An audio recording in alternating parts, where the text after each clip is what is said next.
¿Continúo? Sí, doctor, ya se está grabando. Ok, muchas gracias. Bien, entonces decíamos que vamos a presentar el tema de geopedología. A manera de introducción diremos que la geopedología es un enfoque alternativo para el inventario de suelos. Este inventario contribuye a abaratar costos y a hacer más atractiva la información para los usuarios. ¿Por qué es un enfoque alternativo a los levantamientos de suelos? Bueno, es alternativo en relación a los levantamientos convencionales de suelos, porque estos a lo largo de décadas han resultado en altos costos, presentación inapropiada de la información edafológica, falta de precisión de los mapas, mapas generales de suelos que se usan para tomar decisiones y solucionar problemas fuera de los objetivos de los mapas. Y existe desinterés o desvinculación de esta información cartográfica en relación a los usuarios, dado los problemas o las situaciones anteriores. Pero principalmente yo creo que lo que más se argumenta es los altos costos, la lenta ejecución y la necesidad de personal especializado para hacer los levantamientos con enfoque convencional. Enfoque convencional sería típicamente el levantamiento de suelos de la USDA. Bien, antes de entrar en la geopedología, quisiera hacer un recordatorio sobre los propósitos de los levantamientos de suelos y los mapas de suelos. Existen tres niveles que son de mapas que son muy útiles para tomar decisiones sobre usos del suelo, agrícolas y no agrícolas. Estos niveles de levantamiento de suelo se conocen como de reconocimiento, con escala que varía de 1 a 100,000 a 1 a 1,000,000. La escala promedio que más se publica sobre este tipo de mapas es 1 a 250,000. Cada mapa tiene un propósito principal. En este caso, el de reconocimiento se utiliza para tomar decisiones sobre usos extensivos de la tierra o determinar la aptitud para usos genéricos no intensivos como la ganadería, silvicultura y agricultura.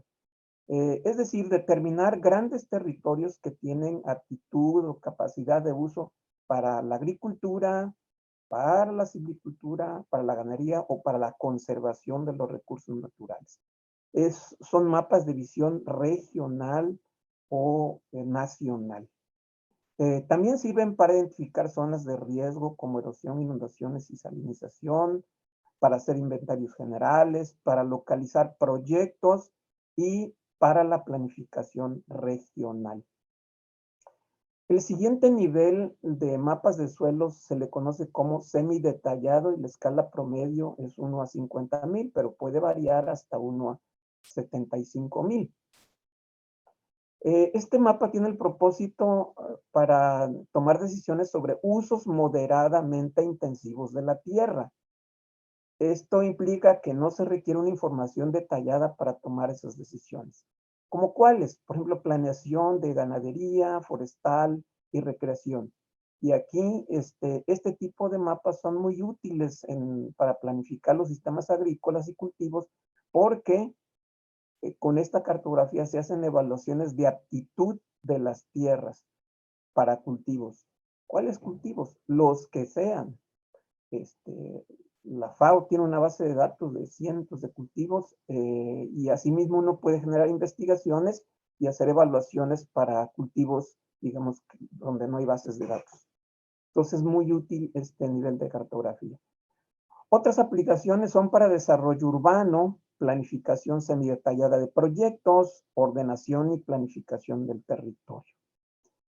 El nivel más detallado, así se le conoce, mapas de suelos detallados, corresponde a escalas de mapas mayores a 1,25,000. Cuanto más pequeño es el número, más nos acercamos, digamos, a la realidad del terreno. cuanto más grande es el número, aquí hablamos de escalas muy generales o de estudios de territorios muy extensos. Entonces, el mapa detallado, con escala mayor a 1/25,000, el propósito es para usos intensivos de la tierra, en este caso para conservación de los suelos, para realizar proyectos, para ejecutar proyectos detallados, proyectos de riego y drenaje, para cultivos hortícolas. Se menciona que hay una asociación entre, digamos, la intensidad del cultivo y la inversión en tecnología y etcétera. Entonces, aquí, por ejemplo, en cuanto a la cuestión agrícola, pues es una agricultura que requiere inversión. También son útiles para la evaluación de idoneidad de construcciones, por ejemplo, urbanas, trabajos de ingeniería, ordenación y planeación del territorio y conservación de la biodiversidad. Bien, esto es en cuanto a niveles de cartografía de suelos. Ahora bien, ¿cómo está la situación de la cartografía de suelos en México? Bueno, voy a presentar los datos del INEGI para todo el país. En cuanto al nivel de reconocimiento, escala 1 a 250,000, el país está cubierto 100%. Este mapa se concluyó en 1998, iniciando en 1968 aproximadamente. Y bueno, actualmente, cíclicamente se hacen actualizaciones de ese mapa. Está en línea, uno puede entrar al INEGI y puede consultar esa cartografía. El nivel semidetallado, escala 1 a 50,000, tiene una cobertura del 30% del país y se suspendió en 1982 a raíz de una crisis petrolera muy fuerte que entró el mundo y México, por supuesto, y fue suspendida. Desde entonces no se ha elaborado un mapa de este tipo por parte del INEGI. Entonces, esto quiere decir que el 70% del territorio pues carece de cartografía semidetallada. Y a nivel detallada no hay reportes, INEGI no generó ninguna cartografía de este tipo en cuanto a suelos. Sin embargo, calculo que las zonas dedicadas al riego son las que deben de contar con mapas detallados de suelos elaborados no por INEGI, sino por otras instituciones. Bien, y debe ser quizás 8 o 10% del país. Bueno, en conclusión de estos datos, tenemos que la mayor superficie del país carece de estudios semidetallados y detallados de suelo. Entonces tenemos un problema. La información edáfica es insuficiente para tomar decisiones sobre usos del suelo, agropecuarios y forestales moderadamente intensivos e intensivos, y para la planeación territorial a nivel meso y microrregional. Un ejemplo de avances de cartografía de suelos para Tabasco y Campeche. A nivel reconocimiento se tiene cobertura del 100% en los dos estados. A nivel semidetallado, en escalas de 1 a 50, 1 a 75,000, Tabasco cuenta con el 46%, Campeche el 87%, y detallado, Tabasco el 7%. Es posible que haya más información en el caso de Tabasco, pero no cuento con la información publicada como para considerarla. La fuente de esta información son levantamientos de suelos realizados por el Colegio de Postgraduados y el grupo de trabajo que tenemos en el campus Tabasco. Es decir, la base de la cartografía de suelos en los diferentes niveles son los perfiles de suelos con datos físicos y químicos, más la incorporación de otros datos publicados por el INEGI. Las clasificaciones son del WRB 2007 y 2015 principalmente. Actualmente contamos con un acervo de alrededor de 1,000 perfiles de suelos para Tabasco. Bien. Entonces ya vimos lo limitado que la mayor parte del país carece de cartografía semidetallada y detallada, que la información que tenemos es a escala de reconocimiento, Pero entre tanto, se siguen tomando decisiones sobre usos del suelo agrícolas y no agrícolas en todo el país. Y esto ha conducido a problemas de degradación de suelos del territorio en un 64% en diferentes niveles, de acuerdo con Ortiz Olorio 2011. Los tipos de degradación son los siguientes: erosión hídrica 37%, erosión eólica 15%, degradación química 7%. Esta degradación es muy importante para el caso de los suelos tropicales del sureste de México. Y degradación biológica 4%, en este caso es disminución de la materia orgánica. Las causas principales son por sobrepastoreo 25%, cambio de uso del suelo y deforestación 49%. En esta imagen se muestran las causas de degradación de acuerdo a la Semarnat. Es una figura antigua, pero lo que quiero es destacar, digamos, los procesos y las causas de la degradación. Pues por un lado, en rojo, las actividades agrícolas son causa de degradación en la mayor parte del territorio. Lo verde corresponde al sobrepastoreo y lo amarillo a la desforestación. Hay otras causas, digamos, en superficies relativamente pequeñas como la urbanización o la actividad industrial, pero no se reflejan en este mapa. Bien, en razón de lo anterior, yo creo que se requieren generar información cartográfica en todos los niveles, sobre todo la semidetallada y detallada, adoptando nuevos enfoques que no necesariamente son de la USDA, que como vimos son lentos y caros. Entonces el levantamiento geopedológico se plantea como una alternativa a esos enfoques tradicionales. ¿Qué es el enfoque geopedológico? Bueno, es un enfoque dirigido a levantamientos de suelos, combina criterios geomorfológicos y pedológicos para establecer las unidades de mapeo y para analizar la distribución de los suelos en el paisaje. Es decir, intervienen dos componentes, la geomorfología por un lado y la pedología, ambos actuando como un binomio. Entonces, ¿qué aporta la geomorfología? Bueno, provee los contornos o linderos de las unidades de mapeo. A estas unidades de mapeo SIM le llama el conteniente. La unidad geomorfológica, digamos, contiene al suelo. Y la pedología aporta a los componentes taxonómicos de esas unidades de mapeo, es decir, es el contenido. La geomorfología como una ciencia geográfica, geológica, se convierte así en una herramienta para mejorar y acelerar el levantamiento de los suelos a través de la fotointerpretación geomorfológica en diferentes materiales.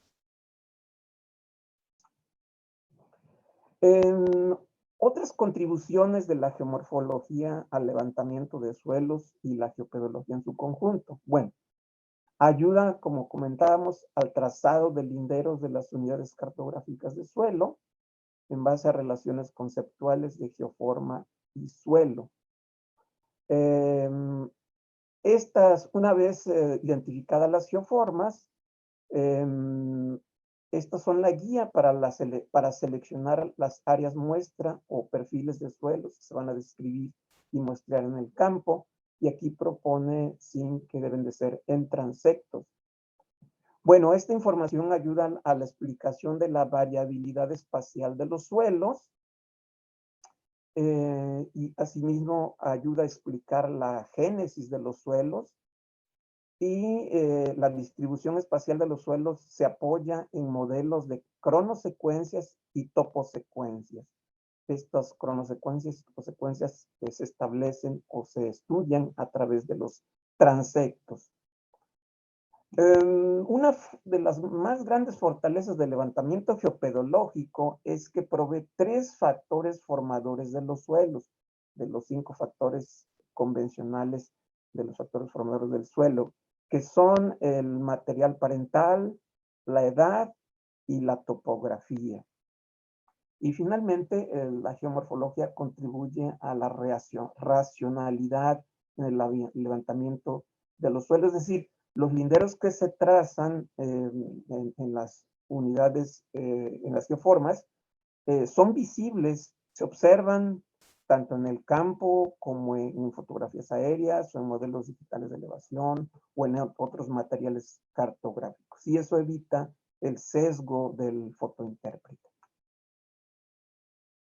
Algunas aplicaciones de los levantamientos geopedológicos, lo voy a mencionar de manera muy general. Bueno, tenemos aplicaciones como en la ordenación territorial, ambiental, perdón, en el manejo de recursos naturales, en la evaluación de servicios ambientales, estudios de geomorfología, vegetación, evaluación de la vulnerabilidad costera ante inundaciones por el cambio climático, delimitación de unidades de gestión ambiental.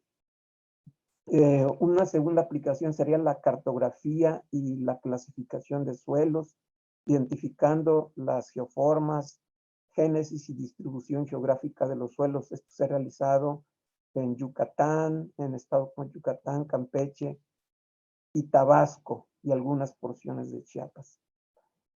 También contribuye a la evaluación de tierras, por ejemplo, para evaluar el potencial forestal en cuencas, para evaluar capacidad de uso agropecuario, para evaluar la aptitud edáfica, para la agricultura de precisión y en particularmente en el campus Tabasco lo hemos aplicado en muchos casos para hacer evaluaciones de fertilidad de suelos. Y otra aplicación sería el uso y manejo sustentable de tierras, por ejemplo, en evaluación de áreas para riego y manejo de cuencas, para la zonificación ecológica de cultivos, reservas ecológicas, mejoramiento ambiental, para el uso sustentable del territorio y atenuación de la degradación de recursos naturales. Bueno, en esta figura se muestra el esquema de la metodología del enfoque geopedológico. Es una síntesis de lo que propone SIN en su libro de geopedología. Lo pueden bajar, está en línea.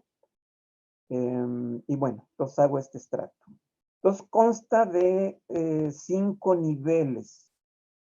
El nivel 1 de este enfoque corresponde a tareas elementales de recopilación de información. ¿Qué tipo de información? Pues, por ejemplo, pueden ser modelos digitales de elevación, fotografías aéreas, mapas topográficos, mapas geológicos, mapas de uso del suelo y vegetación, etcétera. Estos materiales nos van a ayudar a hacer la fotointerpretación de las geoformas, pero destaco sobre todo el modelo digital de elevación y los mapas topográficos y geológicos.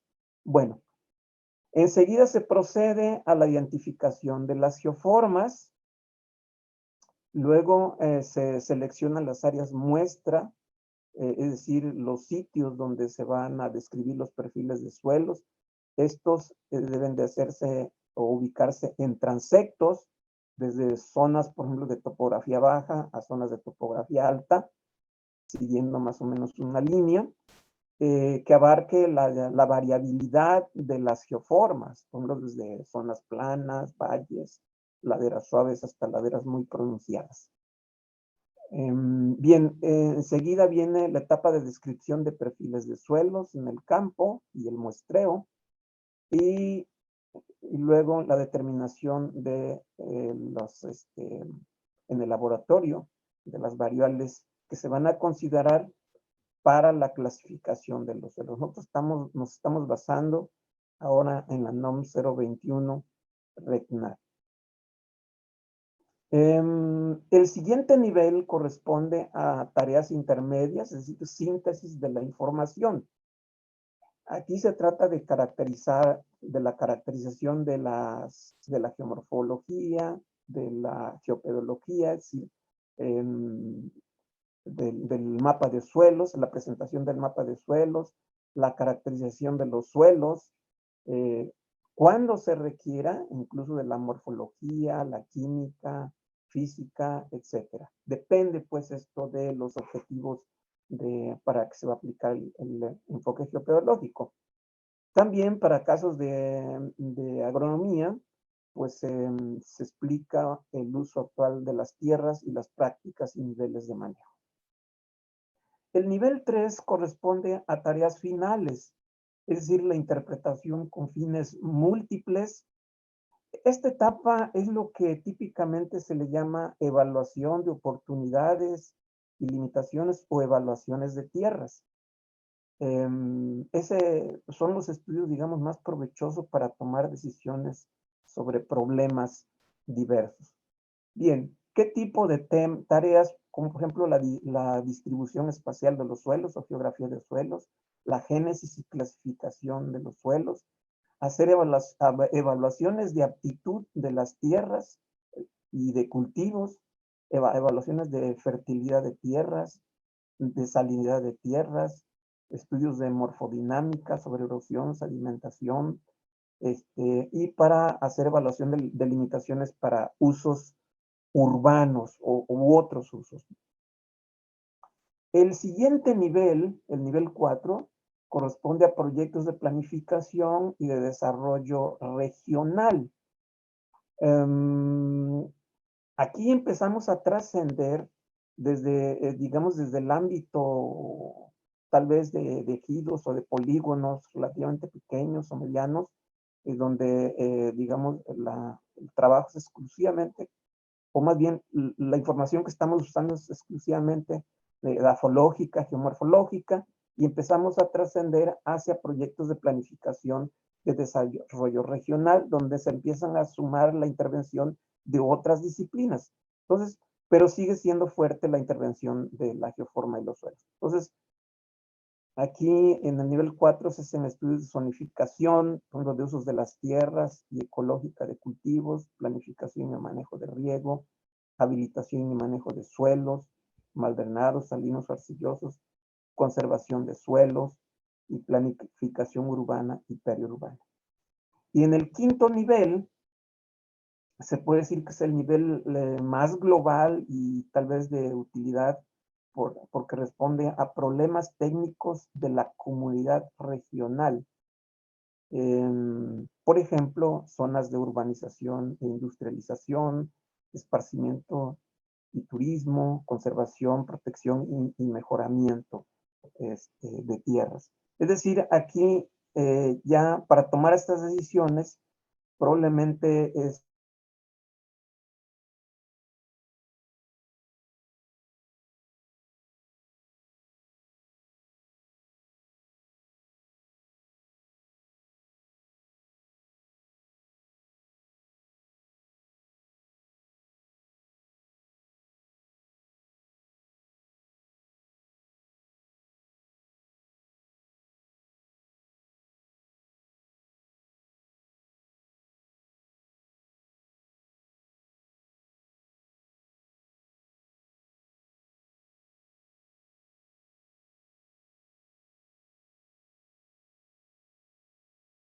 entonces, no sé qué pasa, que me manda aquí una señal y es lo que me interrumpe. Bueno, el nivel 5 entonces corresponde a grandes problemas técnicos de la comunidad regional, donde el levantamiento geopedológico atiende, da soluciones a problemas de la comunidad, digamos, a nivel regional. Entonces, por ejemplo, usted las atiende son problemas como sobre urbanización, industrialización, esparcimiento, turismo, conservación, protección y mejoramiento. Como caso de estudio, les presento de paisajes geomorfológicos relacionados con la clasificación de suelos en planicies y terrazas de Tabasco, México. Fue un trabajo publicado por Brindis Santos bajo la asesoría pues, del grupo de trabajo de aquí del campus Tabasco. En esta figura se presenta el mapa de relieve modelado. Los colores verdes corresponden al paisaje de planicie fluvial activa. Vamos a ir aquí en el centro, aparece el cauce activo del río Tacotalpa, que baja de la Sierra Norte de Chiapas en dirección hacia Villahermosa. Aquí están las poblaciones de Tacotalpa y Teapa. Bien, entonces, junto al cauce del río Tacotalpa se encuentran diques naturales altos en verde oscuro. Son los relieves más elevados dentro de una planicie aluvial. Luego siguen diques naturales bajos. Siguen siendo relieves elevados, pero unos metros, digamos, o medio metro, 1 metro abajo en relación a los diques naturales altos. A estas geoformas Zinc les llama albardones de río, para empezar a asociar cosas. Junto al río aparecen una serie de depósitos de materiales de texturas francas que corresponden a playas de meandro. Luego siguen extensas llanuras de inundación en color verde intermedio. Son llanuras que se inundan anualmente o bien sufren encharcamientos. En esta zona, en este río no tiene ningún control de presas ni bordos, entonces el río desborda de manera frecuente, cada 5 años, cada 6 años, cada 10 años seguro hay inundaciones muy fuertes por este río. Pero anualmente estas planicies de inundación, llanuras de inundación, sufren encharcamientos o inundaciones por algunas semanas. Son zonas muy planas y están en posición topográfica más baja en relación a los diques naturales. Luego siguen las cubetas de decantación de forma sinuosa, a veces un poco redondeada. Corresponde a las zonas topográficas más bajas dentro de una planicie aluvial. Incluso, bueno, hay un gradiente de materiales en los diques naturales y playas de meandro. Tenemos, por ejemplo, texturas arenolimosas, y en las llanuras de inundación generalmente limos o limoarcillas, y en las cubetas de decantación ahí se van a depositar las arcillas. Y dado que en Tabasco presentan mucha vegetación hidrófita, incluso selvas inundables, pues va a haber mucha aportación de materia orgánica. Y estas cubetas de decantación permanecen inundadas 6 meses o más tiempo. Entonces, esa materia orgánica se va a descomponer lentamente y van a acumular capas de turba. Bien, hacia el norte tenemos lo que sería el paisaje de terraza costera detrítica, donde se hace una subdivisión de los relieves modelados, desde lomeríos bajos en amarillo hasta lomeríos altos convexos, ¿sí? Pasando por lomeríos altos moderadamente convexos o lomeríos bajos convexos. Y las zonas más bajas de este lomerío corresponden a valles acumulativos, o sea, Zinc les llama vallecitos, son pequeños arroyos que drenan esas zonas del lomerío. Hacia el sur, bueno, aquí los materiales son de lutitas, el basamento rocoso es de lutitas. Hacia el sur tenemos un lomerío suave inclinado volcánico. Es del poco material volcánico que tenemos en Tabasco, es derivado del volcán Chichonal, son brechas volcánicas. Bueno, en cuanto a los relieves, tenemos valles acumulativos, valles erosivos en muy pequeña cantidad, lomeríos bajos hacia el norte y lomeríos altos fuertemente convexos. Paso a la siguiente figura, que son el mapa de suelos. Este mapa de suelos está íntimamente relacionado con los relieves modelados. Entonces, explico brevemente. Tenemos que los suelos de la planicie fluvial activa, va a haber 2 grupos de suelos dominantes, que son los fluvisoles y los glisoles. Los fluvisoles en verde se van a asociar con los diques naturales bajos y altos y las playas de meandro, ¿sí? Hay muchos cauces inactivos, como este, y cada cauce inactivo, después de tener actividad durante algunas décadas, incluso cientos de años, pues va a ir formando esos diques naturales. Y después esas tierras van a quedar ahí emergidas y son las que van a tener mayor agricultura. Entonces, ahí se encuentran los suelos fluvisoles. En las planicies de inundación y en las cuetas de decantación tenemos a los gleisoles variando desde flúvicos a ísticos en el caso de las cubetas de decantación.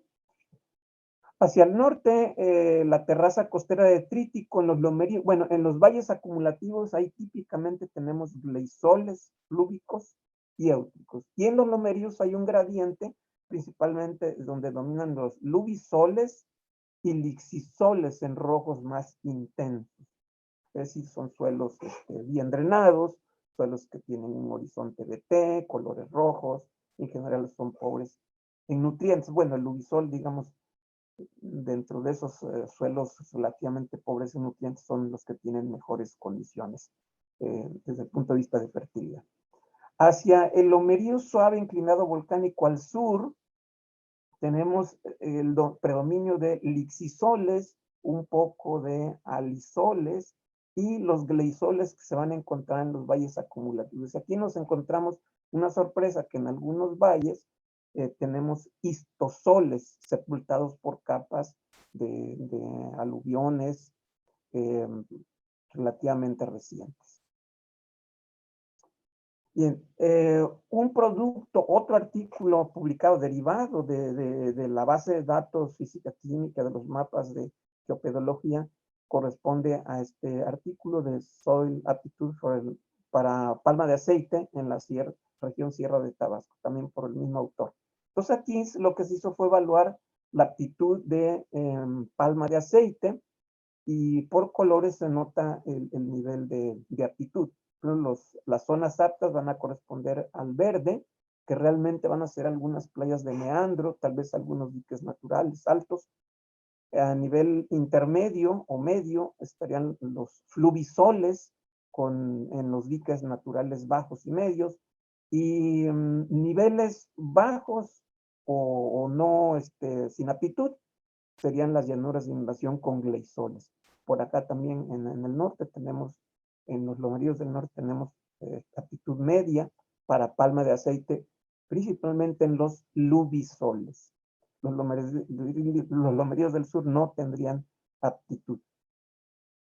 Bien, hasta aquí no sé si hacemos un pequeño alto. Bueno, es la presentación de lo que es el enfoque geopedológico. Enseguida, no sé si hay alguna duda, algún comentario, alguna pregunta de los oyentes.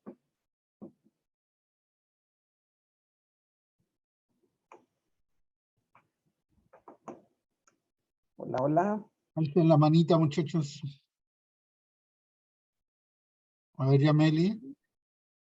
Pues hace un momento cuando el doctor Bautista estaba platicando sobre la descripción de perfiles, ya sea con fines de clasificación o con fines de aptitud, surgió por allí la pregunta, ¿no? De un compañero, porque también el doctor Bautista habló como de los costos, ¿no? De la descripción del perfil, de la interpretación, de la caracterización y cómo va el intervalo, ¿no? De costo.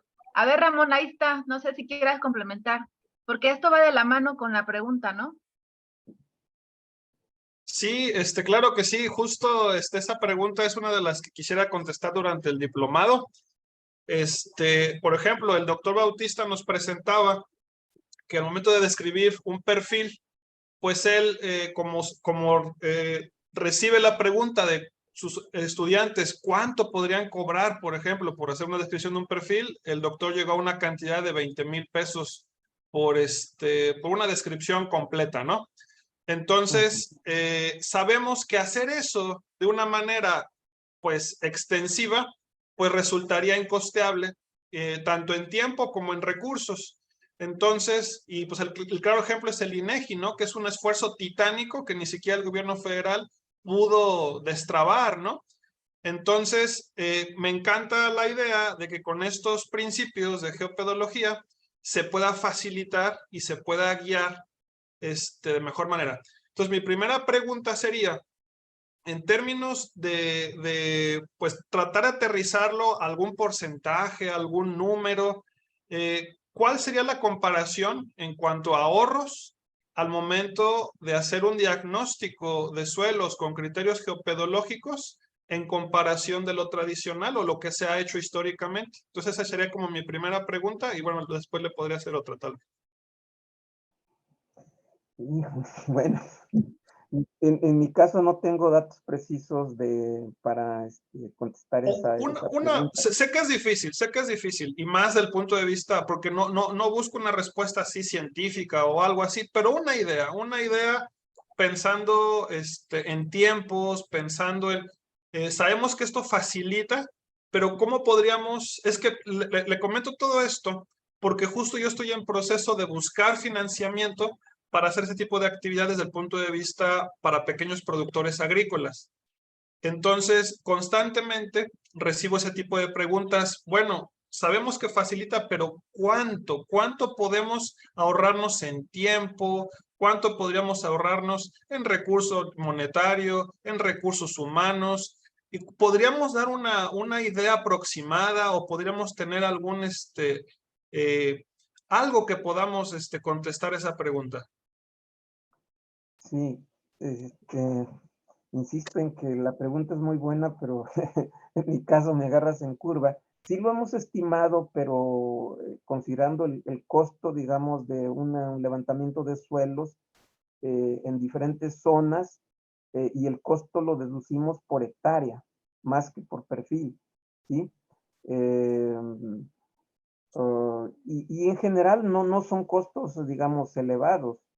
Una de las cosas que permite ahorrar el levantamiento geopedológico es, digamos, en el tiempo en que se invierte o se invertían los levantamientos de la USDA en lo que le llaman ellos cartografía de suelos, en la etapa de campo, donde describían muchos perfiles y luego cientos o miles de barrenaciones de suelos y luego andar hacer un seguimiento de los linderos mediante barrenaciones. Todo eso implica, pues, costo de brigadas en el campo. Y hay que pensar en zonas planas hasta zonas montañosas o zonas pantanosas, zonas de desierto, etcétera, etcétera. Entonces, eso aumenta los costos. Y el levantamiento geopedológico, pues, basa su fortaleza en el análisis de los modelos digitales de elevación, de los mapas topográficos que ya están hechos por el INEGI, y si no, a través del modelo digital de elevación se genera ese mapa topográfico cuando son zonas de extensión media o pequeña, y con eso se trabaja, y se complementa con los materiales convencionales, como fotografías aéreas u otros. En costos así muy particulares, por ejemplo, yo tengo entendido que un perfil de suelos, por ejemplo, un perfil de suelos aquí en el Campus Tabasco, cuesta alrededor de 1,000 pesos. Son datos de hacer los análisis, alrededor de 1,000 pesos. Una muestra de suelo, pensando que un perfil tiene más o menos 5 muestras, 5 horizontes, pues serían 5,000 pesos. Eso, ¿en cuánto tiempo uno levanta un perfil? Pues en un día, ¿no? Con, digamos, 2 o 3 auxiliares. Entonces hay que sumarle, pues, costos de viáticos, costos de gasolina, etcétera, etcétera. Y luego vendría, digamos, el costo el costo del laboratorio está incluido en los costos de los análisis. Luego vendría el costo de la interpretación del investigador, pues en este caso, la persona que hace la interpretación de los datos. Ese costo yo no lo tengo precisado. Bueno, ese sería mi comentario sobre ese punto. Y una Muchísimas observación. gracias.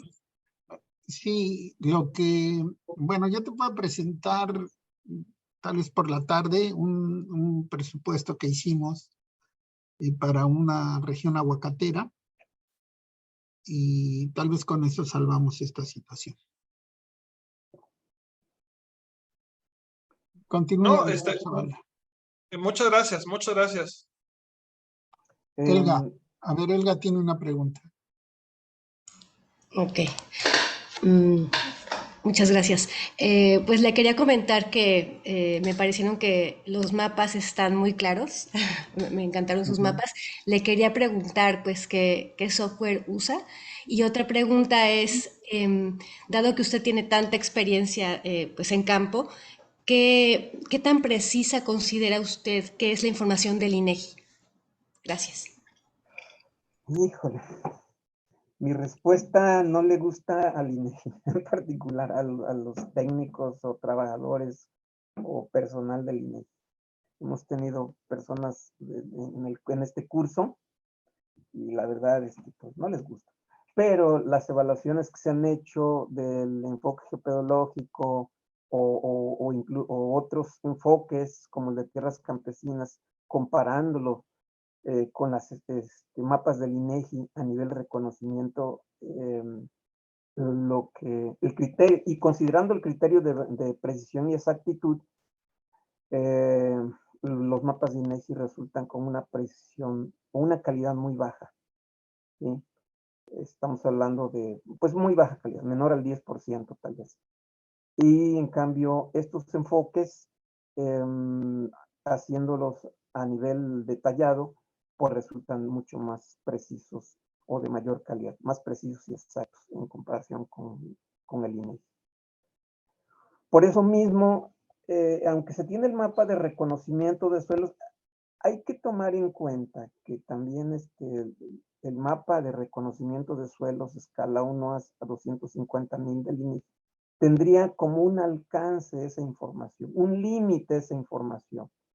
Y de repente los queremos usar para hacer planeación detallada a nivel de municipios o a nivel de microrregiones y ejidos.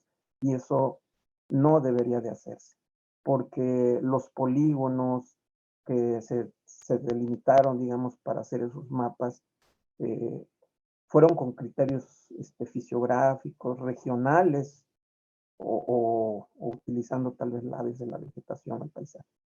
Entonces, por ser un nivel cartográfico general, prácticamente es incomparable con los estudios detallados con otros enfoques, por ejemplo, el geopedológico. Ese es mi comentario. Perdón, una pregunta. Es que comentó hace ratito un enfoque de tierras campesinas que también utilizan. ¿Podría comentar un poco más al respecto? Mira, yo creo que ese tema se va a abordar más adelante.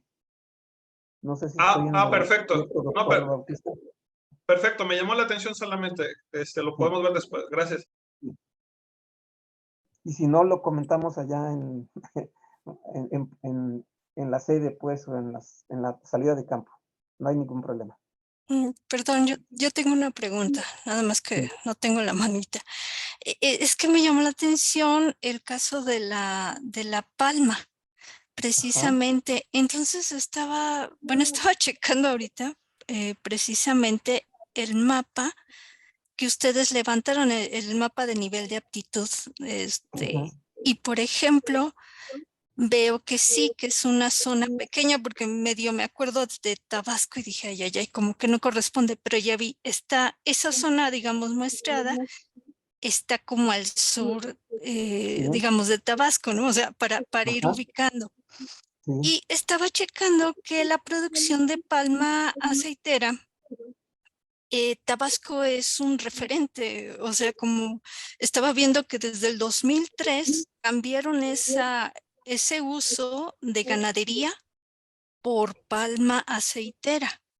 Y entonces ahorita me quedé pensando, dije, bueno, a ver, este mapa de aptitud donde, bueno, hay ciertos límites donde hicieron todo el estudio, los transectos y demás, corresponde a lo que el SIAP o la Secretaría de Agricultura está manifestando que serían la más alta producción.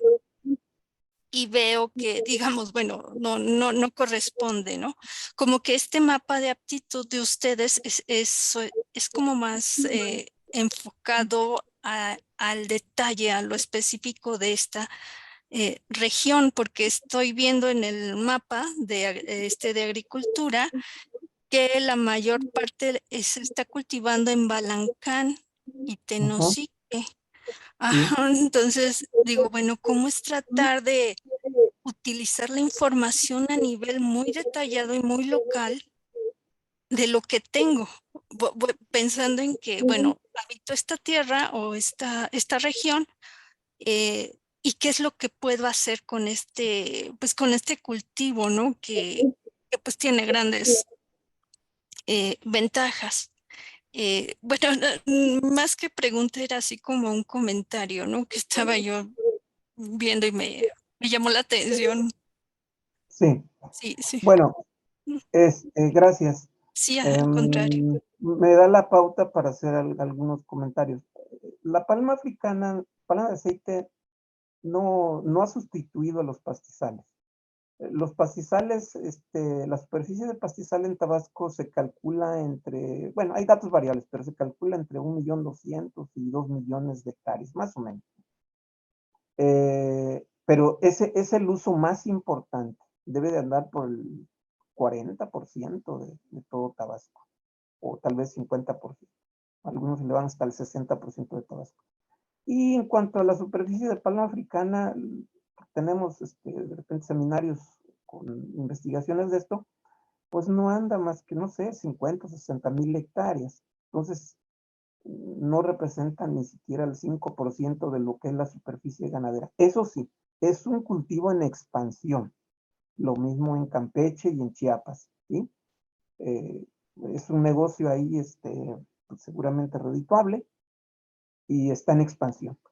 Por lo mismo, para, digamos, hacer un uso adecuado de los suelos y de las tierras y evitar su degradación y ubicar los cultivos en las tierras donde tendrían mayor aptitud o capacidad para producir, pues son útiles estos levantamientos de suelos y las evaluaciones de aptitud de las tierras, porque permiten ubicar a los suelos, a los polígonos donde el cultivo sería, digamos, más exitoso, ¿sí?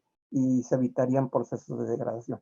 Ahora, entonces, estos estudios deberían de ser antes de la introducción de la expansión de cualquier cultivo, en este caso, palma de aceite. Ahora, ¿cuál ha sido la realidad de Tabasco? Pues ha sido un impulso político. Se han hecho estudios de evaluación desde fines del siglo pasado, donde se señalaron las áreas con mayor potencial, pero la distribución del cultivo no responde a eso, sino más bien responde a otro tipo de criterios, ¿no? Por ejemplo, se repartió la palma o se invitó a productores simplemente a que sembraran donde pudieran. Entonces, lo mismo sembraron en tierras pedregosas, en montaña, no mucha superficie, pero hay ejemplos, o en zonas, digamos, de inundación, como aquí en el polígono que les muestro, en la planicie de inundación, con suelos gleisoles, ahí hay polígonos de palma de aceite, estresadas y todo eso, pero ahí está. Y también hay, en la zona norte de los lomerios, también hay superficies muy importantes de palma de aceite, ahí es donde se concentra la mayor superficie. Hacia el sur, algo, pero no mucho. Entonces, pues hiciéramos una sobreposición del mapa de uso actual de palma de aceite con el de aptitud, pues ahí más bien destacaría que la palma de aceite se está sembrando en suelos no aptos o donde probablemente el rendimiento del cultivo, pues el productor va a salir apenas tablas en relación a lo que invierte y lo que cosecha y gana. Y se corre, en el caso de suelos de ladera, de los lomerios, se corre el riesgo de generar problemas de erosión hídrica, por ejemplo. Ese sería mi comentario. Sí, Bueno, no muchas sé si, gracias. Sí, sí, sí, sí, hasta de más. Sí, sí. gracias. No sé si hay otra pregunta o continúo con la siguiente parte.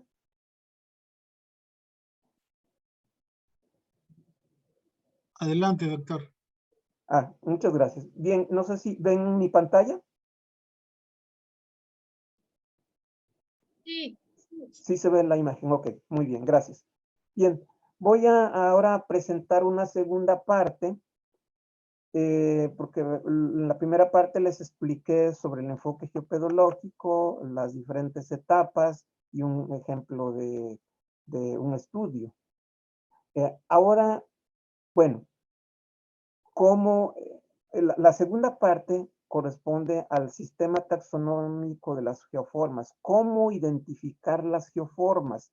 Dado que desde mi punto de vista, la identificación de las geoformas es la base para el levantamiento geopedológico. Es la base para hacer un buen mapa de suelos con este enfoque, ¿sí? Entonces, voy a proceder a esta parte. Bueno, a lo largo de esta presentación, bueno, anexo a esta presentación envié unas 6 imágenes y hago unas preguntas. Hago una pregunta en cada imagen donde ustedes, la tarea va a ser identificar las diferentes geoformas que se presentan en este cuadro y en el siguiente. Y bueno, entonces es solamente, ahí les va a quedar de tarea. Bueno, entonces el sistema taxonómico que propone SIN consiste en 6 niveles. Desde el nivel 6 es el más general y se le denomina geoestructura. En la columna de definición, ahí marco algunas palabras en color, donde destaco como que las palabras clave o el concepto clave para identificar cada nivel taxonómico de las geoformas. Entonces, la geoestructura dice, es una extensa porción continental caracterizada por su macroestructura geológica. Entonces, aquí estamos hablando de zonas de continentes. Posiblemente para suelos aplicaría para explicar, por ejemplo, la distribución geográfica de los suelos a nivel global, a nivel planeta y por continentes, ¿no? Bueno, entonces nos pone ejemplos como cordillera, escudo geosinclinal, nelotoco. Varios de estos conceptos yo no los conozco muy bien, o cuando trato de recordarlos me voy a diccionarios geomorfológicos. En este caso yo les recomiendo que consulten el de Lugo 2011, está en línea, y hay algunos otros diccionarios geomorfológicos. Esto es para primero tratar de entender el concepto, ¿sí? Y ver ejemplos. Bueno, entonces una cordillera, así rápidamente se me ocurriría pensar en la cordillera de los Andes. Esa cordillera va desde Venezuela hasta Chile y Argentina, muy al sur, y atraviesa varios países, comparte con la mayoría de los países sudamericanos, ¿no? Y para México, pues México, Estados Unidos y Canadá, pues habría que juntar las cordilleras de lo que le llamamos Sierras Madres en México y se unen o se continúan hacia Estados Unidos y terminan allá por Alaska. Entonces son cordilleras compartidas entre países a nivel continental, como escudos. Por ejemplo, el escudo siberiano debe ser más de la mitad de Rusia, o sea, estamos hablando de millones de kilómetros cuadrados. Son basamentos de roca muy antiguos. Las cordilleras, volviendo al primer ejemplo, pues son caracterizados por macroestructura geológica. En este caso, ¿qué caracteriza a la cordillera de los Andes? Pues levantamientos por actividad tectónica y vulcanismo. Una serie, si ubicáramos cada volcancito activo o inactivo, pues sería un montón de puntitos sobre esa cordillera de varios miles de kilómetros, ¿no? Y lo que la ha originado pues, es el choque de la placa, me parece que es la Pacífico, que choca con la placa de América del Sur. Bien. Pasamos al siguiente nivel, que es el ambiente morfogenético. La definición nos dice que es un amplio tipo de medio biofísico originado y controlado por una estructura de geodinámica interna y externa. Entonces, aquí hay que tener en cuenta, para poder diferenciar estos ambientes, que existen procesos geomorfológicos que van a formar las grandes geoformas. Y aquí nos marca esos procesos, ¿sí? Pero de manera muy rápida les diría que la geodinámica interna, pues corresponde a procesos endógenos que van a ser impulsados por la actividad magmática del interior de la Tierra, que ejerce presión y trata de salir ese magma hacia la superficie. Entonces genera el vulcanismo, ¿sí? Dado que fragmentos de magma salen a través de los volcanes y van formando suelos, perdón, tierras a través de las erupciones, ¿sí? Tenemos países enteros que tienen eso de geodinámica interna, como Japón, México, pues todo el cinturón neovolcánico y así sucesivamente. Otro ejemplo de geodinámica interna son los plegamientos, por ejemplo en los Himalayas, es también por el choque de la placa del Océano Índico con el sur de Asia, y entonces la placa pacífica del Índico empuja hacia el norte y va provocando un arrugamiento, y en ese caso la cordillera de los Andes, que bien podría ser pues un geosinclinal, pero bueno, eso es para explicar la geodinámica interna. La propia deriva de las placas, el movimiento de las placas en diferentes direcciones, pues es parte de esa geodinámica interna. Y la geodinámica externa va a ser entendida por procesos externos o exógenos, básicamente morfoclimáticos, pero también va a intervenir la radiación solar, la temperatura, el viento, la lluvia y la gravedad, ¿sí? Son procesos que se dan en el exterior, digamos, de las geoestructuras y van formando ambientes morfogenéticos. Un ejemplo así rápido, cuando se forma, digamos, un volcán, que es por una geodinámica interna, ese volcán tan pronto se apaga, empieza a ser erosionado o empiezan a actuar los procesos exógenos y entonces empieza a ser desgastado y a través de millones de años, pues ese volcán puede desaparecer y ser nivelado a algunos lomeríos, ¿no? Desaparece toda la estructura original. Bueno, entonces, como ejemplo de esos ambientes morfogenéticos, tenemos estructurales, de cuando corresponde a, pues a grandes montañas, conjuntos de montañas, ¿sí? Deposicionales, cuando en algún lugar hay erosión, por ejemplo, en las laderas de las montañas, y ese material que baja, se erosiona, pues baja y se deposita, es transportado por las corrientes de agua y se deposita en las zonas bajas, ya sea principalmente en las planicies costeras o en mesetas o altiplanicies, ¿sí? Y existe otro proceso muy importante que se le llama disolucional. Este va a corresponder a, a geoestructuras que son de roca caliza o de rocas muy ricas en carbonato de calcio, como las dolomitas, también un poco las margas. Entonces, ahí va a prevalecer en esos ambientes un proceso, un ambiente morfogenético disolucional. Y existen otros procesos, pero pues por lo pronto sí nos limitan a estos.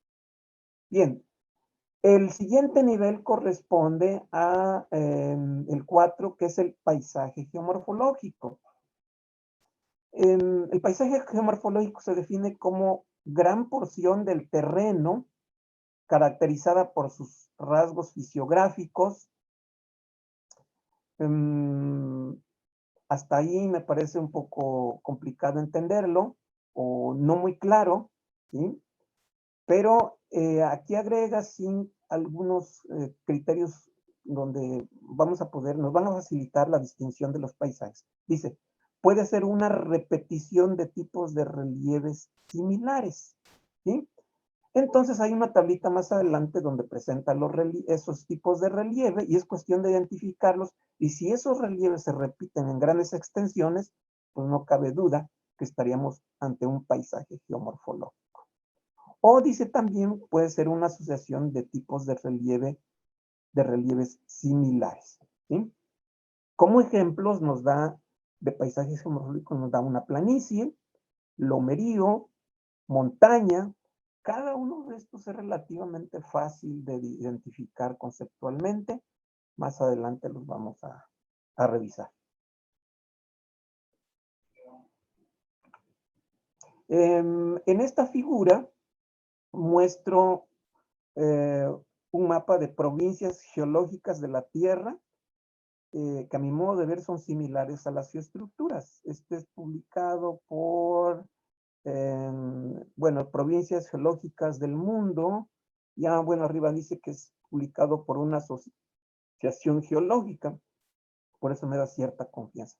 Bueno, aquí se muestran algunos escudos como el canadiense, como ven en Norteamérica, pues es una extensión enorme. El escudo brasileño, la mitad de Brasil probablemente es un escudo. Son zonas, son territorios de rocas muy antiguas, muy anteriores al Mesozoico. Estamos hablando de más de 300 millones de años. Toda África, o la mayor parte de África, sería un escudo, ¿sí? Bueno, otro ejemplo aquí son las cadenas orogénicas, que equivale a las cordilleras que menciona. Y en este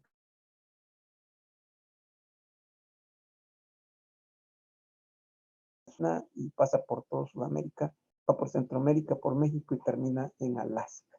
Entonces, igualmente tenemos la continuidad de las montañas de los Alpes y después se prolonga asiático.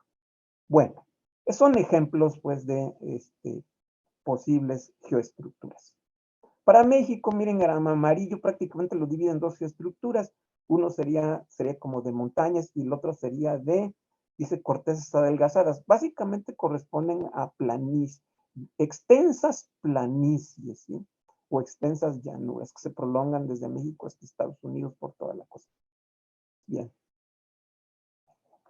Enseguida, bueno, tenemos los niveles 3, 2 y 1 del sistema taxonómico de las geoformas de zinc. El nivel 3 corresponde a relieve modelado. Y aquí tenemos dos tipos de este nivel 3. Un tipo le llama relieve, tipo de relieve. Y dice, es originado por una determinada combinación de la topografía y la estructura geológica. Para mí el criterio básico es la estructura geológica subyacente, combinada pues con la topografía. En este caso podemos hablar de un terreno elevado, un terreno plano, pero siempre asociado a una estructura geológica.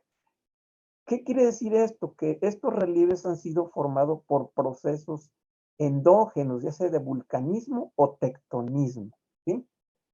Y luego el siguiente nivel de relieve modelado serían el tipo de modelado. Está determinado por específicas condiciones morfoclimáticas o procesos morfogenéticos. Esas palabritas se nos van a estar repitiendo más adelante. Entonces, se refiere a los procesos exógenos que les comentaba o morfoclimáticos, donde los agentes son la lluvia, el hielo, el viento, la radiación solar, la temperatura, y también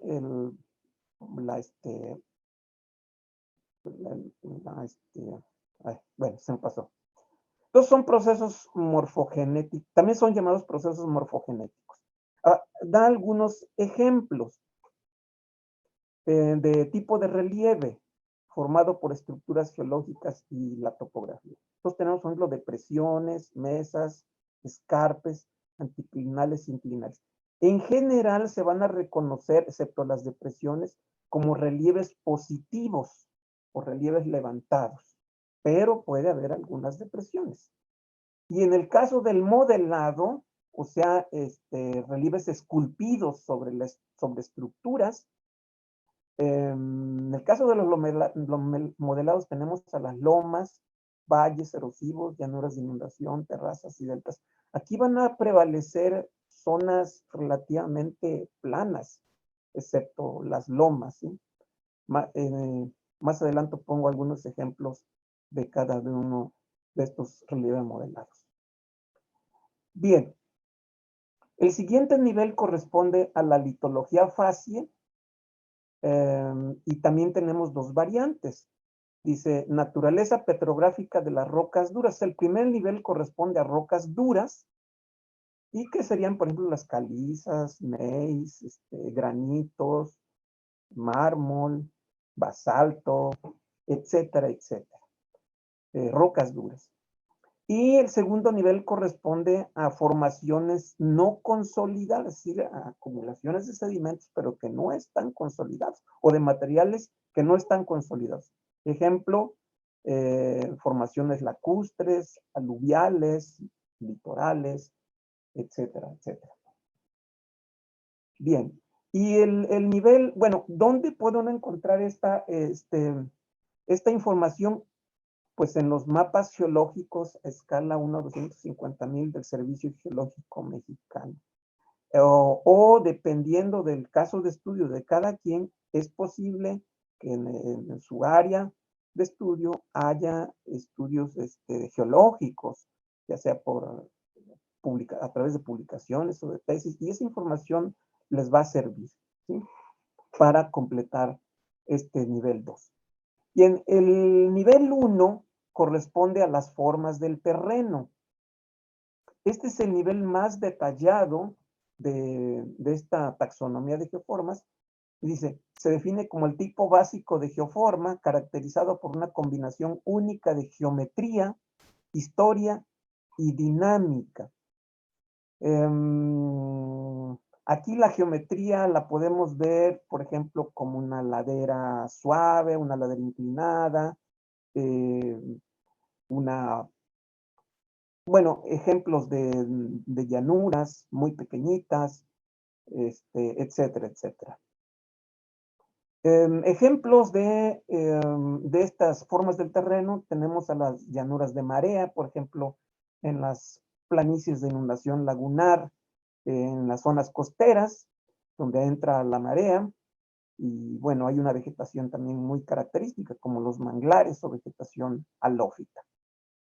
Otro ejemplo es el albardón de río. Antes les hablé de los diques naturales, en el caso de estudio, pero aquí sí los ubica dentro de las formas del terreno y les llama albardón de río. Otro ejemplo son laderas. O sea, es decir, si tenemos un relieve, un tipo de relieve, por ejemplo, una loma, la podemos diferenciar en diferentes tipos de ladera, incluso asociada a la pendiente. Bien, esos son de manera general la clasificación taxonómica de las geoformas. Pasaría al siguiente nivel a explicar un poco sobre los paisajes geomorfológicos que propone Zinc. Bueno, varios autores lo retoman, agregan un poco de información, pero me voy a basar fundamentalmente en Zinc. Entonces, cuando vamos a hacer un levantamiento de geopedológico, este nivel de geoformas debe de ser, debe de aparecer o considerarse en mapas a escala 1 a 250,000. Entonces, por ejemplo, como casos de paisajes geomorfológicos tenemos un valle. Entonces aquí hay que ponerle mucha atención a la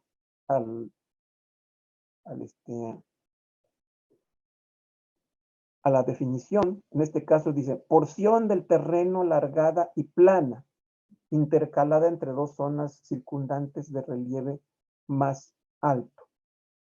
Entonces, esos relieves más altos pueden ser lomeríos y montañas. Para el caso del sureste de México, tenemos varios ríos que atraviesan las montañas del norte de Chiapas, y ahí es donde vamos a encontrar entre las montañas están los ríos, y ahí en medio, donde pasan los ríos, van a formar esos valles, ¿sí? Y entonces van a ser geoformas alargadas, planas y circundadas por relieves más altos que pueden ser lomeríos o montañas. Tenemos muchos ejemplos de ese tipo. El caso de la planicie es relativamente sencillo. El paisaje de planicie dice, porción de terreno extensa, plana, no confinada, de posición baja, con poca altura relativa, no la altura sobre el nivel del mar, sino altura relativa de 1 a 10 metros, y pendientes suaves, generalmente menores a 3%. Entonces, si algún paisaje reúne estos requisitos, pues no cabe duda que estamos en planicie. En Tabasco tenemos muchas planicies, más de la mitad del territorio son planicies y cumplen todos estos requisitos de definición. Explico un poquito esto de la altura relativa. Y voy a poner un ejemplo del Cerro de Chapultepec de la Ciudad de México, a lo mejor casi todos lo conocen. Bueno, ese cerro pues, es una zona, digamos, históricamente muy importante. Ahí está el castillo de Chapultepec. Entonces, mucha gente que va a visitar la ciudad, pues, lo conoce. Em,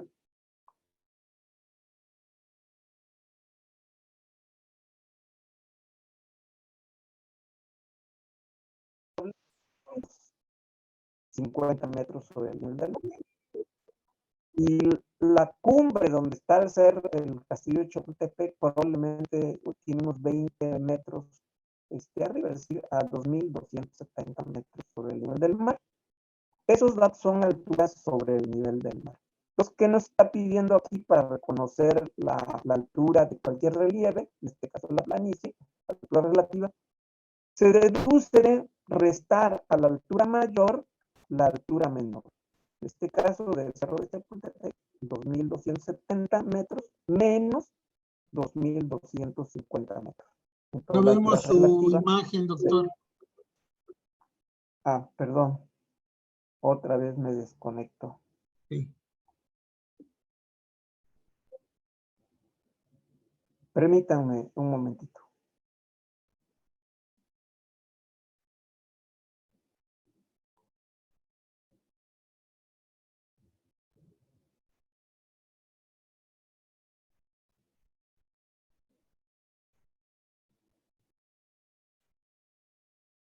A ver, ahí ¿la ven? ¿Sí? Sí, No sé por qué, pero me está sacando cada rato. Entonces, espero que que esto me deje terminar. Bueno, entonces le estaba explicando esto de la altura relativa, del caso del Cerro de Chapultepec. Puede ser cualquier loma. Entonces, es la altura mayor que va a ser la cumbre de esa loma, menos la altura menor sobre el nivel del mar. Entonces, en este caso, 2.270 en la cima del Cerro de Chapultepec, menos 2.250 metros, que es la altura de la base. Entonces, eso nos da una altura de 20 metros, y esa sería la altura relativa de esa loma, del Cerro de Chapultepec, ¿sí? Y lo mismo se hace para montañas, para cualquier tipo de paisaje o cualquier tipo de geoforma, pues. Bueno. Continuamos ahora con el ejemplo de paisaje geomorfológico de peneplanicie. Se los comento muy rápidamente. Dice, porción del terreno ligeramente ondulado, caracterizado por una repetición sistemática de cerros bajos, redondeados, llamados colinas, o alargados, llamados lomas, con cima de similar altura, separados por una densa red hidrográfica de patrón reticular.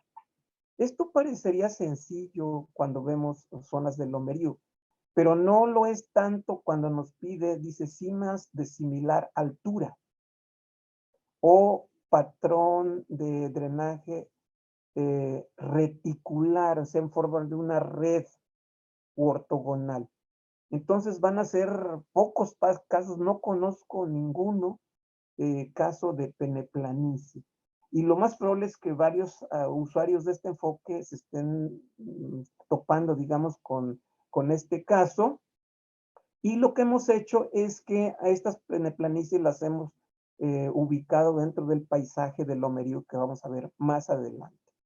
¿Sí? Y ahí en ese lomerío, pues ahí van a entrar colinas y lomas. Bien, entonces paso a lo siguiente. Altiplanicie.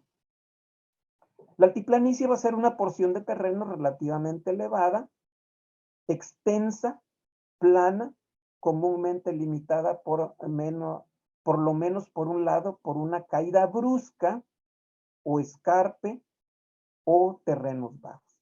Es decir, es una especie de mesa gigante, se puede decir, de decenas o cientos de kilómetros de anchura y longitud, y que está flanqueada por una caída brusca del terreno o puede estar flanqueada por montañas, como es el caso de lo que antes los libros de geografía llamaban altiplanicie mexicana, que a mí me parece, yo creo que geomorfológicamente sería el nombre más correcto. Sin embargo, le cambiaron a mesa, no sé por qué. Bueno, entonces debe de coincidir también con que es un terreno relativamente elevado, extenso y plano, ¿sí? Ahora, dentro de este límite de qué tan alto, qué tan elevada debe de estar, bueno, según Lugo y varios autores, debe de ser arriba de 500 metros. Entonces, si tenemos un terreno que reúne estas características, plano, extenso y flanqueado por montañas o una caída brusca, pues estamos en el caso de una altiplanicie, pues a alturas mayores a 500 metros. Y puede ser hasta varios miles de metros sobre el nivel del mar. Piedemonte es el siguiente paisaje geomorfológico. Dice, es una porción de terreno inclinada al pie de unidades de paisaje más elevadas. Por ejemplo, montañas, típicamente montañas. Su composición interna es heterogénea. Entonces, estos piedemonte los vamos a encontrar normalmente en la base de la montaña, como un cinturón que rodea a la montaña y que va a estar en transición con planicies. Es decir, el piedemonte, bueno, está la montaña, primera condición. Segundo, el piedemonte como un cinturón rodeando la montaña, en la parte baja de la montaña, y luego le va a seguir una planicie o una altiplanicie, ¿sí? Entonces, dice su composición interna es heterogénea. ¿Por qué? Porque el piedemonte va a consistir de materiales que van a bajar de la montaña por erosión hídrica o por gravedad. Entonces podemos encontrar materiales pues desde arcillas, arenas y limos hasta fragmentos gruesos de piedras o de pequeños bloques de rocas. Por eso va a ser un material muy heterogéneo. Bueno, llamo la atención sobre lo siguiente. Siempre es el concepto de paisaje geomorfológico, dice porción de terreno amplia. Todos lo vimos en el cuadrito de la taxonomía de las geoformas. Porción de terreno extensa. Entonces, para mí, estos paisajes geomorfológicos deben de ser de miles de kilómetros cuadrados. Bueno, el lomerío va a ser una porción del terreno quebrada, de acuerdo con Zinn, caracterizada por una repetición de colinas redondeadas o lomas alargadas con cumbres a alturas variables, separadas por una red hidrográfica moderadamente densa y vallecitos coluvio-aluviales. Entonces, este concepto es mucho más fácil de entender en cuanto a los lomeríos. Si le quitamos la palabra quebrada, o que puede ir de suaves a quebrados, todos los lomeríos que podíamos identificar como posibles peneplanicies caerían fácilmente en este concepto de lomerío. Eso sí, hay que atender a esto, que es una repetición de colinas redondeadas y lomas alargadas, ¿sí? Alturas variables, con vallecitos en medio. Bueno, le sigue el paisaje geomorfológico de montaña, que es una porción del terreno elevada, escabrosa, o sea, con pendientes muy pronunciadas, profundamente disectada, con alturas relativamente importantes. Bien, estos han sido los conceptos de los paisajes geomorfológicos. Paso ahora a mostrarles un esquema que muestra así, que me parece muy entendible. Entonces, en el 1 nos muestra el ejemplo de un valle, es decir, va un río que baja encajonado entre este terreno que le llama altiplanicie y montañas o lomeríos, ¿sí? Entonces, decía Zinn que es una porción alargada del terreno, plana y flanqueada por relieves positivos que son lomeríos o lomas, o en este caso la altiplanicie. Entonces aquí cumple el requisito de esa definición. Luego pasamos a 2, dice, una porción del terreno extensa, no confinada, ¿sí? Es decir, no va a tener montañas que la circunden, tal vez hacia el sur, hacia el norte, dependiendo de dónde baje la corriente. Quizás en la parte frontal de esta gran planicie, pues va a estar el océano o algún golfo, ¿sí? Entonces, como mejor ejemplo, tenemos las planicies costeras del Golfo de México y del Océano Pacífico. Estos son los mejores ejemplos de paisajes geomorfológicos de este tipo. El ejemplo 3 es la planicie. De la altiplanicie va a ser un terreno relativamente plano, puede tener algunos pequeños accidentes. Y bueno, aquí lo que se nota es que se encuentra en posición elevada y bueno, está rodeada por unos relieves que se llaman escarpes o caídas bruscas del terreno, ¿sí? Y bueno, hacia el sur está bordeada por montañas y lomeríos. Ese sería el caso de una altiplanicie. Luego sigue el piedemonte, no está muy fácil aquí, muy entendible, pero aquí más o menos lo ubicamos. Estaría en la base de las montañas, de las zonas montañosas. Bueno, ahora, entonces, en los casos reales, ¿dónde buscaríamos piedemontes? Pues donde hubiera paisajes ecológicos de montaña, en la base, ahí podríamos encontrar. Pero hay otro elemento a considerar, la edad de la montaña. Si son montañas cuaternario, o sea, de los últimos 2 millones de años, va a ser difícil encontrar esos piedemontes. Pero si son montañas de edad geológica antiguas, por ejemplo, del Paleoceno, Eoceno, Mioceno, de más de 5 millones de años tal vez, ha habido suficiente trabajo erosivo y de la intemperización como para favorecer el transporte de materiales de la montaña hacia abajo para que se vaya formando el piedemonte. Entonces deben ser pues montañas antiguas. El siguiente ejemplo es el 5, el lomerío. Aquí fácilmente se ven las formas de lomas y colinas sinuosas, convexas y a menor altura que las zonas montañosas, que es el 6. En este caso destacan las alturas y las pendientes mucho más accidentadas. Bueno, es el ejemplo que nos da así. En esta tabla se muestran algunas características de pendiente y altura. Esta es una propuesta de Boco combinada con SIN 2012. Y bueno, podemos combinar la parte del concepto y algunos datos de pendiente y altura relativa de cada uno de los paisajes para facilitar su identificación. Por ejemplo, un valle tendría pendiente menor a 5% y alturas variables. No le dan una altura específica. La planicie, pendiente menor al 5% y altura relativa menor a 100. Altiplanicie, pendientes menores a 10% y alturas relativas menor a 100. El piedemonte, pendientes menores al 18% y alturas relativas que pueden ser de decenas a cientos de metros. Bueno, también algo que se me estaba pasando es que estos paisajes de valle, planicie, altiplanicie y piedemontes son paisajes relativamente planos o de escasa pendiente, y ese tipo de paisajes se les llama sin relieve positivo, ¿sí? O geoformas sin relieve positivo.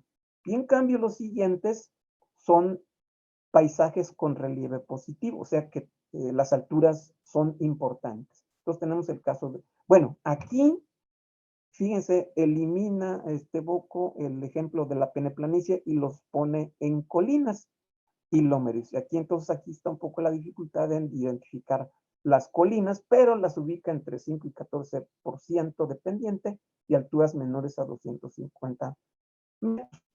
El lomerío lo ubica entre 10 y 58%, aumenta la pendiente y alturas también son mayores de 250 hasta 1000 metros de altura. Y la montaña, pendientes abruptas, mayores a 58% y alturas de 1000 a 4000 metros sobre el nivel del mar.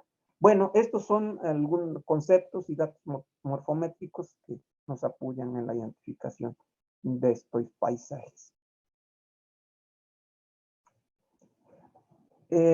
Aquí tenemos algunos ejemplos de estos paisajes geomorfológicos. En la parte superior una planicie en la figura, en la parte inferior de la figura. Esto se nota en esta línea de la base de la montaña y en las líneas horizontales de la vegetación. Y al fondo, una montaña. Aquí, si cumple el requisito de altura, pues sería una montaña, y si no, mínimamente sería un lomerío, que es la Sierra de Papagayos en Nuevo León. El siguiente ejemplo, aquí se muestra un lomerío en la parte superior. Bueno, aquí es muy fácil identificarlo porque es una zona desértica, ¿sí? Entonces se ven muy bien las líneas de las geoformas, las pendientes. Entonces tenemos la parte superior, el lomerío, con colinas o lomas suavizadas. En la parte intermedia tenemos un pie de monte que se ha formado por el arrastre, el transporte de materiales a través de las corrientes que han ido formando estos vallecitos. Entonces simplemente se va transportando el material del lomerío o de la montaña hacia la parte baja. Y se forma un pie de monte, y también le llama glacis, parece que es como una sinonimia, de pendiente más suavizada, casi recta, y con algunos canalitos de erosión. Y finalmente la planicie en la parte inferior. O si está en una zona muy elevada, a más de 500 metros, sería una altiplanicie. En el siguiente ejemplo tenemos un valle en Simojovel, Chiapas, muy al sur de Tabasco, en la ruta entre Villahermosa hacia San Cristóbal de las Casas, pasando por Teapa. Entonces aquí tenemos un río que debe ser una característica del valle, una corriente de agua, y luego a los lados un fondo alargado, y lo tenemos, alargado, y con pendientes más o menos suavizadas. Si no mal me acuerdo, en el cuadro anterior se mencionaba que eran menores al 10%, y más o menos cumple, porque estos terrenos están siendo sometidos al cultivo, lo que quiere decir que tiene suelos profundos, ¿sí? Y posterior al valle está flanqueado por laderas de montaña, por zonas montañosas, y lo mismo a la espalda donde tomé la fotografía. En un modelo digital de elevación, en este caso lo tomé de Google Maps, pues ahí en la opción donde dice relieve, ahí se marcan las curvas de nivel. Entonces aquí sería la porción del valle, la corriente de agua. Las curvas de nivel, cuanto más cerradas, nos indican que es un terreno montañoso o de pendiente más escabrosa. Entonces en el valle, esas curvas de nivel se ven más abiertas, lo que quiere decir que la pendiente se suaviza, ¿sí? Y bueno, la forma del valle es alargada y está flanqueada por montaña por un lado y montaña por el otro lado. Un ejemplo de lomerío en Papantla, Veracruz. Estos lomeríos abundan desde Tabasco, en la zona de transición con las montañas, Oaxaca, Veracruz, y incluso se van hasta Tamaulipas. Entonces, en la zona de Papantla, la zona vainillera. Entonces, aquí se ven geoformas con alturas relativamente, pues, no sé, quizás unos 50, 100 metros, y formas convexas, en forma de arquito positivo, o formas cóncavas en forma de arco pero negativo, ¿sí?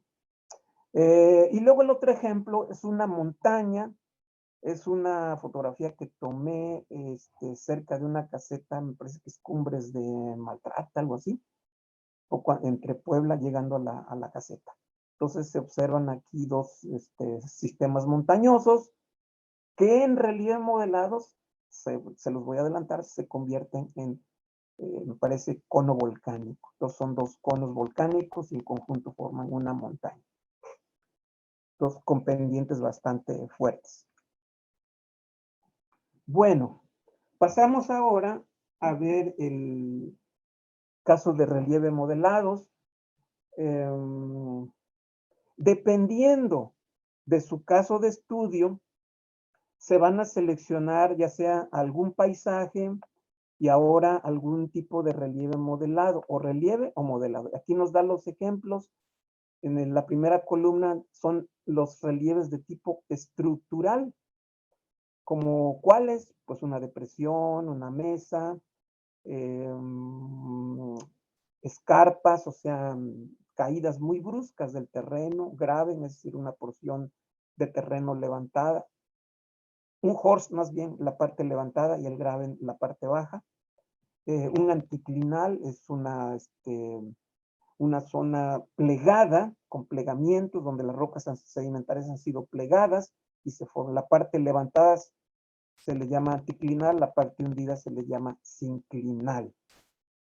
Y bueno, tiene otro ejemplo del cono volcánico, como en el caso de las figuras que les mostré, cadena montañosa y dique. Entonces hay que ubicarnos en alguno de estos relieves, y en el primer caso, pues son los originados por los procesos endógenos, ya sea por vulcanismo o por tectonismo.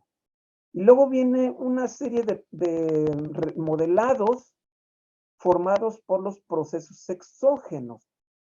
Insisto, se forman los relieves por los procesos tectónicos o volcánicos.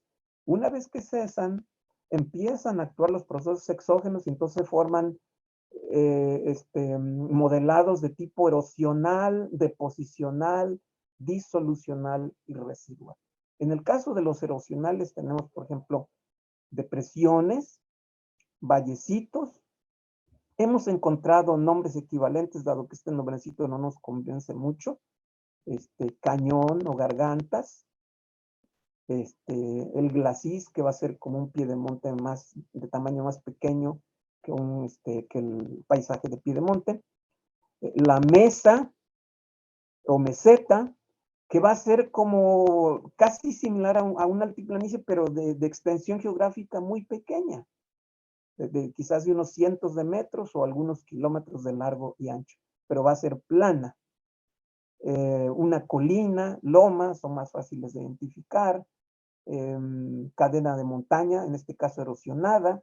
Entonces, todos son ejemplos de modelados de tipo erosional. Inventariar estas geoformas entonces ya nos conduce a hacer una clasificación de geoformas originadas por procesos de erosión, y donde la erosión va a ser el proceso, digamos, modelador y actuante. Entonces, si no se planifica bien el uso de estas geoformas, pues se va a acelerar los procesos de erosión o bien de acumulación en las depresiones, que es el siguiente tipo de modelados. Depresiones van a ser geoformas planas, estas que van a recibir materiales de los relieves de relieve positivo. Entonces, van a ser depresiones, vallecitos, llanuras de inundación, planos, terrazas, conos o abanicos de aluviales, glacis, bahías, estuarios, marismas, etcétera, dependiendo pues de la ubicación donde nos encontremos. Tenemos ahora el caso de modelado disolucional, que corresponde a cierto tipo de modelados que se forman por la disolución química de la roca caliza o rocas ricas en carbonato de calcio. ¿Sí? En este caso tenemos, por ejemplo, los casos típicos son los polgés, o tenemos también domos, depresiones y algunos cañones o torres. Van a ser ejemplos de procesos disolucionales, pero siempre ubicadas en rocas ricas en carbonato de calcio. Y los residuales, estos corresponden más a zonas semidesérticas o desérticas. Y bueno, ahí en imágenes de las zonas semidesérticas podemos ver ese tipo de geoformas. Bueno, no sé cómo estoy como el tiempo, no sé, escucho algunos mensajes por ahí. Creo que me quedan unos minutos. No sé cómo estoy, doctor. Hola, hola. Hola, hola.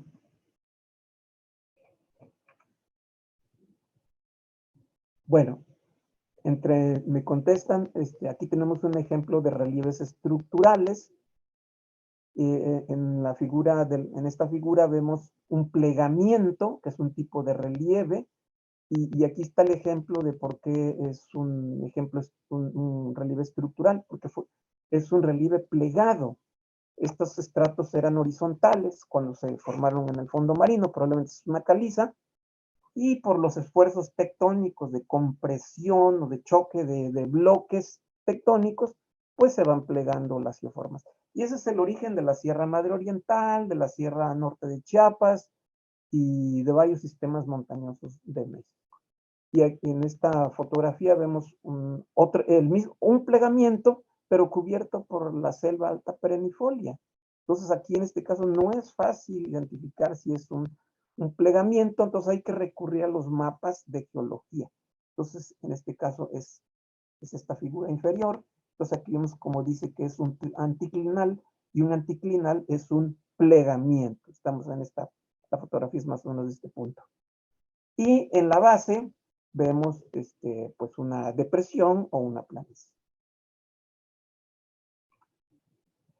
Un ejemplo de un horst, una porción levantada, de un bloque de relieve levantado, un escarpe que marca los linderos de ese bloque levantado, con pendientes muy escarpadas, y probablemente en este punto sería el graben o la parte hundida. Un ejemplo de relieve modelado de loma. La loma sería toda esta formación, el relieve positivo, y probablemente la parte más baja sería una depresión. Un ejemplo de modelado deposicional en el delta del río Nilo. Este delta tiene miles de kilómetros cuadrados. Y aquí un ejemplo de llanura de inundación, donde hay un cauce activo que se desborda periódicamente y va formando tierras aluviales. Les comento finalmente el caso de litología facies. Pues tenemos rocas duras, ya les comenté, ígneas, metamórficas y sedimentarias, y tenemos facies aluvial, lacustre, laguna litoral, mixto, etc. ¿Dónde se puede conseguir esta información? En los mapas geológicos del Servicio Geológico Mexicano. Lamentablemente la carta de la que disponemos es 1 a 250,000. Este es un ejemplo de un recorte de la carta geológica del Servicio Geológico Mexicano, carta Villahermosa. Entonces, pensando, cada uno de estos colores es un tipo de roca, y pensando en el mapa de suelos, cada una de estas polígonos sería una zona, un polígono candidato a obtener un perfil de suelo, a realizar un perfil de suelos y muestrales. Si se repite ese polígono, ese color, como en este caso, bueno, pues con uno sería suficiente si la roca es de la misma edad. Y lo mismo va a suceder en las zonas amarillas. Hay que sobreponer este mapa de litología facies con el mapa de relieve modelado y el mapa de paisajes geomorfológicos. Por acá tenemos las poquitas zonas volcánicas, que corresponde al volcán Chichonal. Pues aquí, al cambiar el tipo de roca, y veo que tiene varias rocas, pues cada uno de esos colores habría que hacer un perfil de suelo. Bueno, finalmente las formas del terreno, pero creo que se me ha agotado el tiempo. A ver, quisiera consultarlos. Doctor, Creo que el ¿sí? programa está hasta la 1 de la tarde, de 3 a 15 horas es comida. Ajá. Pues yo les pregunto, miren, ahí está ejemplos de relieve modelado. Simplemente, dependiendo del caso, si están en zonas litorales, van a buscar en las geoformas litorales, o si son aluviales, se van a ir a las láminas de paisajes aluviales. Si son zonas de montaña o volcánicas, se van a ir al ejemplo que les pongo ahí. Si son zonas de lomerío, al final hay unas geoformas que se llaman banales. Entonces habría que diferenciar las formas del terreno de geoformas del lomerío. Entonces, yo creo que se quedaría para que lo repasaran y las dudas se resolverían allá en clase. Tenemos, creo que el mini curso de levantamiento geopedológico, y podemos comentar, y dependiendo de cada caso, pues ya se van seleccionando las formas del terreno. Ese sería mi comentario. Entonces queda de tarea que revisen las láminas, son 5 o 6 láminas, y que le pongan ahí, pues ya sea con flechita, nombres directamente, cuáles son los tipos de geoformas que se pueden observar en cada lámina, y de preferencia ponerle al menos una definición de acuerdo con Lugo o con Zinc, ¿sí? Para completar. Por ejemplo, si es un valle, vamos a poner que diferenciar un valle, bueno, ponerle abajito que es un valle, el concepto o la definición y la fuente bibliográfica. Esa sería mi contribución por el día de hoy, si no hay otra cuestión. Disculpe, ¿estas láminas a dónde las envió para lo de la tarea? Se las envía el doctor Bautista, yo creo que se las van a compartir. Ah, ok, gracias.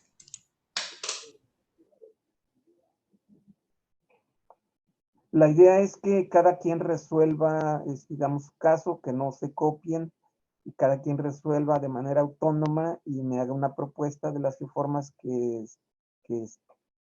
logren identificar.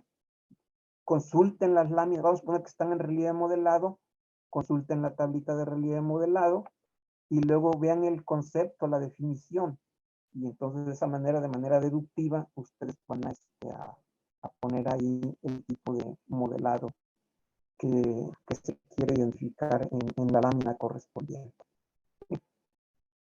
Y entonces cada quien, la idea es que me envíe su tarea en PDF, conviertan esa identificación de las geoformas, me lo mandan en PDF, pues para tenerlo ahí como parte de su evaluación.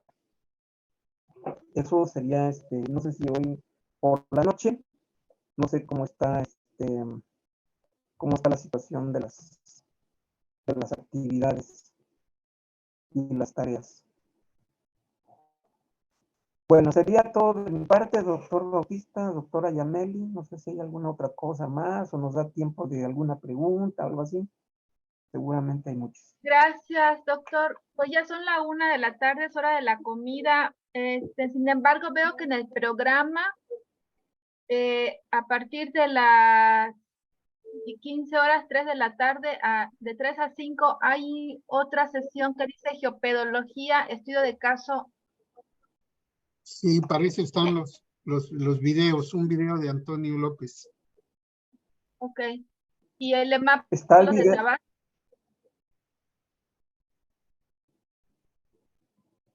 Está el video de Antonio López. Si quieren, si ustedes quieren, ahí les puedo terminar. Si hay algún espacio, ahí puedo terminar de explicar lo de las formas del terreno. Sí, me parece bien. A las 3 entonces nos conectamos de nuevo. Ok. Muy bien. Entonces estoy atento. Bueno, pues coman rico, muchachos.